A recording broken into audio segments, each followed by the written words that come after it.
আসসালামু আলাইকুম ওয়া রাহমাতুল্লাহি ওয়া বারাকাতুহু। আলহামদুলিল্লাহি ওয়াহদাহু ওয়াস সালাতু ওয়াস সালামু আলা মান লা নাবিয়্যা বা'দাহু, আম্মা বা'দ।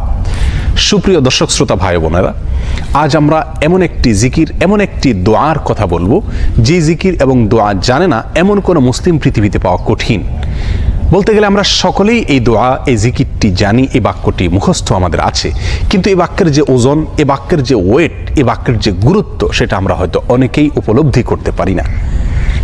মুস্তাদরাকে হাকিমে আবু সাঈদ খুদরি রাদিয়াল্লাহু তাআলা আনহু থেকে বিশুদ্ধ সূত্রে বর্ণিত এক হাদিসে নবী করিম সাল্লাল্লাহু আলাইহি সাল্লাম ইরশাদ করেছেন, একবার আল্লাহর নবী মুসা আলাইহিস সালাতু ওয়াস সালাম আল্লাহর কাছে দরখাস্ত করলেন, আল্লাহর কাছে আবেদন পেশ করলেন।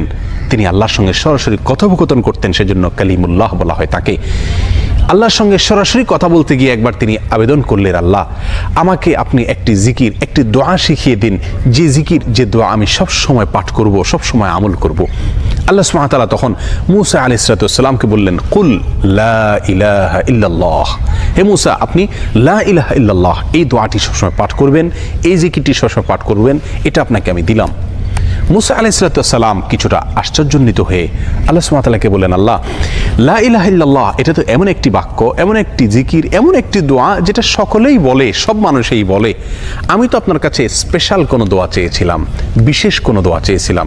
আল্লাহ সুবহানাহু ওয়া তাআলা তখন মুসা আলাইহিস সালাতু ওয়াস সালামকে বললেন, হে মুসা, যদি সপ্ত আসমান, সপ্ত জমিন এবং এই দুইয়ের মধ্যে যা কিছু আছে সব কিছুকে, আল্লাহর অস্তিত্ব ছাড়া আর বাকি সব কিছুকে যদি একটি পাল্লায় রাখা হয়, একটি হাতে রাখা হয়, আর লা ইলাহা ইল্লাল্লাহ এই বাক্যকে যদি অপর হাতে, অপর পাল্লায় রাখা হয়, তাহলে লা ইলাহা ইল্লাল্লাহর পাল্লা ভারী হবে।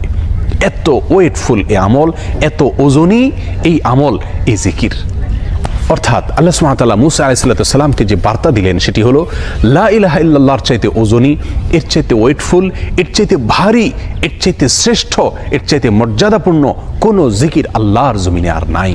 প্রিয় বন্ধুগণ, মুসা আলাইহিস সালামের জন্য সবচেয়ে স্পেশাল দোয়া হিসাবে, সবচেয়ে স্পেশাল জিকির হিসাবে আল্লাহ সুবহানাহু ওয়া তাআলা যে দোয়াটি নির্বাচন করলেন, যেটাকে সবচাইতে ওজনী আমল হিসাবে আল্লাহ সুবহানাহু ওয়া তাআলা স্পষ্টভাবে ব্যক্ত করলেন, সেটি হলো লা ইলাহা ইল্লাল্লাহ।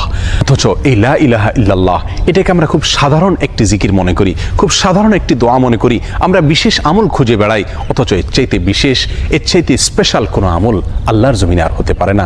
জিকিরের মধ্যে যত জিকির আছে, যত দোয়া আছে, যত আমল আছে, সমস্ত জিকিরের ভিতরে সবচেয়ে শ্রেষ্ঠ, সবচেয়ে ওজনী আমল, সবচেয়ে ওজনী জিকির হলো এই লা ইলাহা ইল্লাল্লাহর জিকির।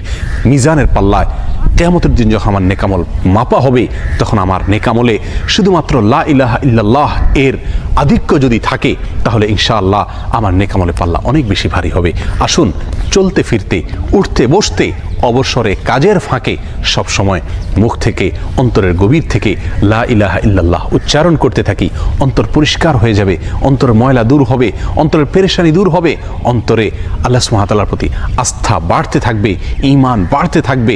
এবং লা ইলাহা ইল্লাল্লাহ এই জিকির আমরা যত বেশি করব, তত বেশি সৃষ্টি জগতের অন্য সব কিছু আমাদের কাছে তুচ্ছ মনে হতে থাকবে, সব কিছুর হারানোর কষ্ট আমরা ভুলতে থাকব।